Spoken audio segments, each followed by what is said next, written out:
Michael was extremely competitive in everything he did.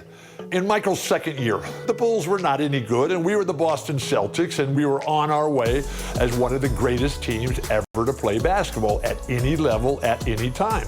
In game one, we kill them. Larry, Kevin, Chief, Danny, DJ, they have great games. And at the end of the game, we look at the box score, and this guy named Michael Jordan, he's got 49 points. We just said, well, yeah, he's pretty darn good, but he'll never do that again.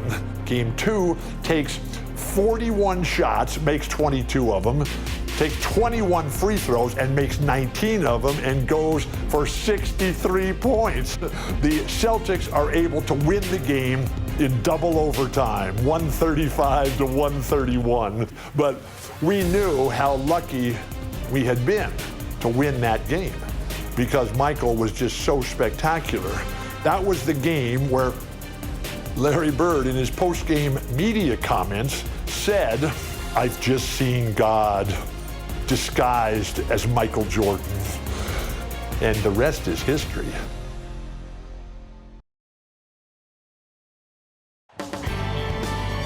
Downtown, looming over historic Faneuil Hall. Hi, everyone. Welcome to Boston, home of Game 2 of the Chicago Bulls-Boston Celtics matchup. I'm Kevin Harlan. I'll be joined by Clark Kellogg and Coach Mike Fratello.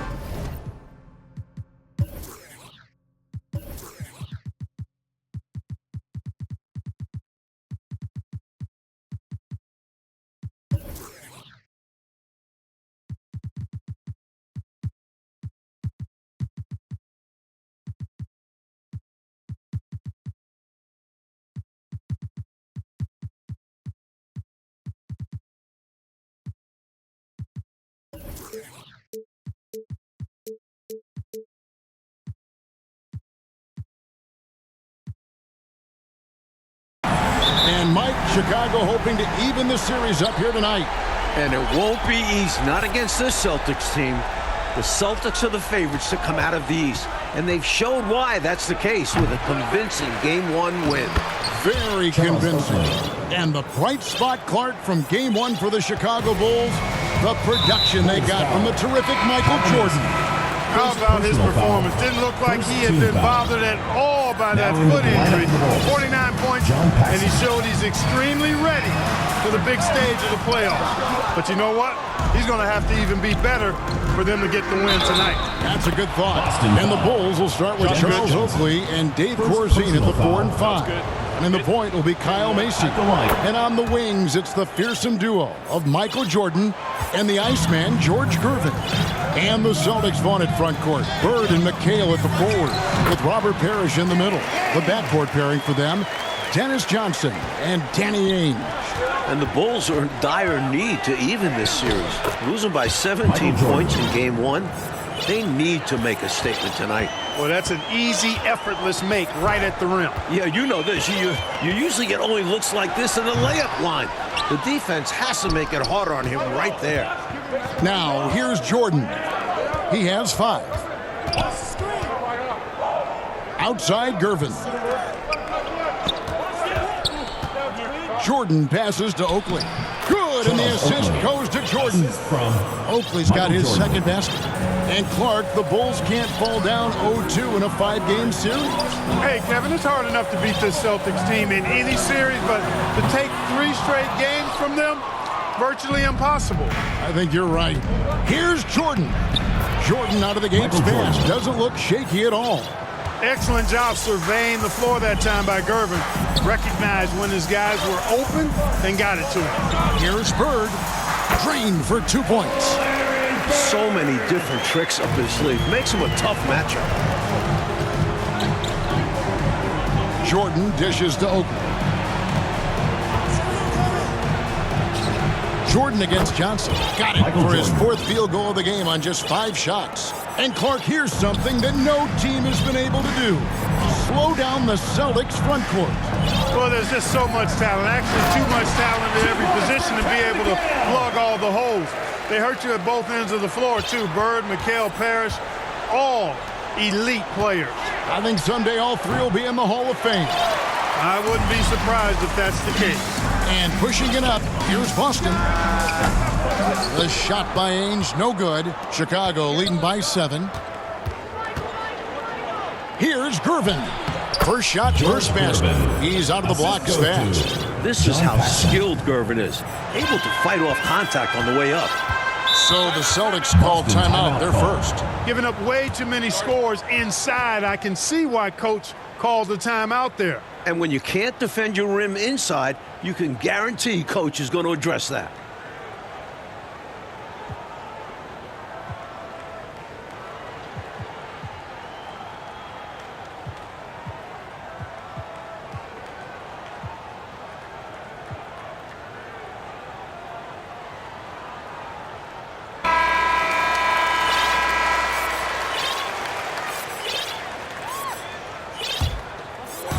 Chicago on defense. Inside. And it's McHale finishing it off. And the big question and my problem for the Celtics. How do they slow down Michael Jordan? Well, they sent a few options his way in game 1. They know they need to be better and will still vary their looks. Now here's Paxson. Nothing yet on the scoreboard for him. Here's Oakley. Oh, and he plucks it off the glass. Wow. Count that bucket. He is absolutely a wrecking ball on the offensive board. Charles Oakley crashing with a lot of force. Johnson attacking, and he uses the glass on the layup. That's too easy. High percentage look without much defensive pressure. Ainge against Paxson. Outside Jordan. Over Johnson. Shot is good off the back rim and in. Jordan's got 11. Yeah, Jordan's so crafty in the pick and roll. He's unpredictable and hard to stop in these situations. Now with the inside on the Celtics game plan, let's send it over to our sideline reporter, David Aldridge. Thanks, guys. Now, this young Michael Jordan has a lot of tools in his bag. The first thing the Celtics want to do is stop straight line drives. Guys have to rotate over and give him angles off of the basket. But Jordan is so good with his quick first move and then going vertical, it allows him to convert right over the top of defenses. Guys? David, thank you. In game 1, the Celtics tried 5 different defenders on Michael Jordan. And Mike, ultimately, he got a little fatigued, but not before he put up 49.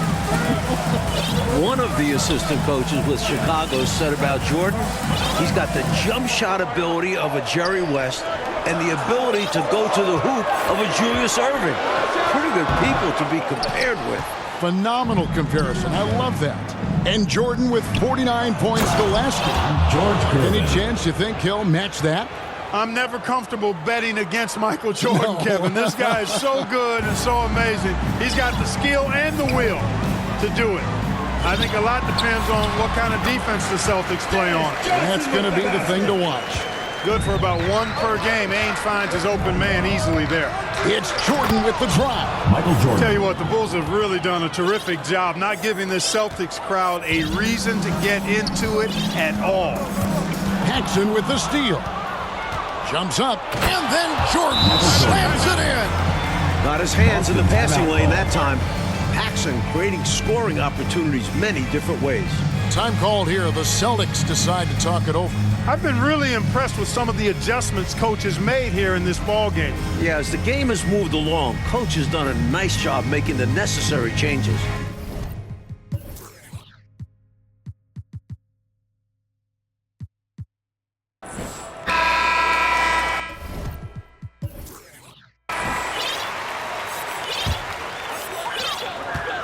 Celtics trail by 13. And you look at this Chicago team, and they aren't your typical 8 seed. You know, Mike, they didn't have Jordan for much of the season, and that certainly skews their record, but they are a fearless, confident, aggressive group that can hang with anybody when they're on their game. They've been the aggressors right from the start, asserting themselves from the very beginning. Yeah, they're setting the tone, and they're doing it on both ends of the floor. Johnson. Second chance shot, and McHale finishes inside. McHale's got 6. Relentless on the board. McHale will outwork any opponent. You have to try to match his level of energy. No good from Paxson. Oakley passes to Paxson. from outside the arc. Offensive rebound. The pass to Corzine. Goes up again. Parrish grabs the board. Needs to be more aggressive. That kind of a soft effort won't get it done. And it's slammed in by McHale. You know, passing is one of Bird's many attributes. He's got a great eye for finding open teammates that are ready to shoot it. And the first timeout of the game called for Chicago. Now coming onto the court are your Celtics dancers. Give it up. Celtics making a switch here.